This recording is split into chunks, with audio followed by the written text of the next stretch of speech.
भगवद्गीता जशी आहे तशी.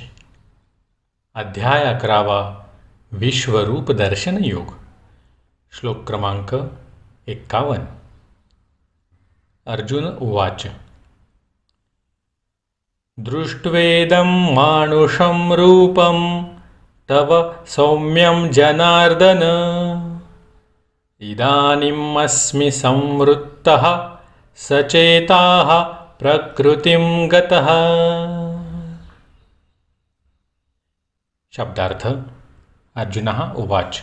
अर्जुन म्हणाला, दृष्ट्वा पाहून, इदम हे, मानुषम मानव, रूपम रूप, तव तुमचे, सौम्यम अत्यंत सुंदर, जनार्दन हे जनार्दन, इदानीम आता, अस्मि मी आहे, संवृत्तः स्थिर, सचेताः माझ्या भावनेमध्ये चित्तामध्ये, प्रकृती स्वतःच्या स्वभावामध्ये, गतः पुन्हा आले आहे.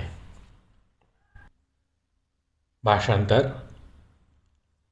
अर्जुनाने जेव्हा श्रीकृष्णांना मूळ रूपामध्ये पाहिले तेव्हा तो म्हणाला, हे जनार्दन, हे अतीव सुंदर मनुष्य रूप पाहून मी आता शांतचित्त झालो आहे आणि मी आपल्या पूर्वस्थितीवर आलो आहे.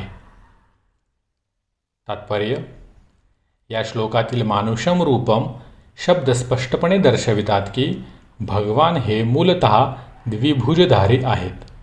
श्रीकृष्णांचा साधारण मानव म्हणून जे उपहास करतात त्यांना या ठिकाणी श्रीकृष्णांच्या दिव्य स्वरूपाचे अज्ञान असल्याचे दर्शवण्यात आले आहे. श्रीकृष्ण जर साधारण मनुष्याप्रमाणे असते तर त्यांना विश्वरूप दाखविणे आणि पुन्हा चतुर्भुज नारायण रूप दाखविणे कसे शक्य झाले असते. म्हणून भगवद्गीतेमध्ये निक्षूण सांगण्यात आले आहे की जो श्रीकृष्णांना साधारण मानव समजतो आणि श्रीकृष्णांच्या माध्यमातून निर्विशेष ब्रह्मच बोलत असल्याचा दावा करून वाचकांना चुकीचे मार्गदर्शन करीत आहे तो मोठा अन्यायच करीत आहे.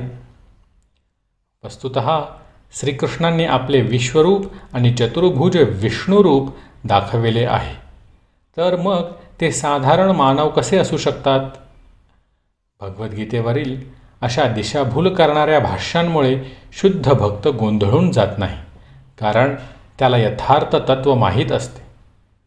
भगवद्गीतेचे मूळ श्लोक सूर्याप्रमाणेच स्पष्ट आहेत. त्यांना मूर्ख भाष्यकारांकडून दिव्याच्या प्रकाशाची मुळीच आवश्यकता नाही.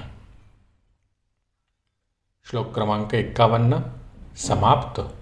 हरे कृष्ण कृष्ण कृष्ण हरे हरे, हरे राम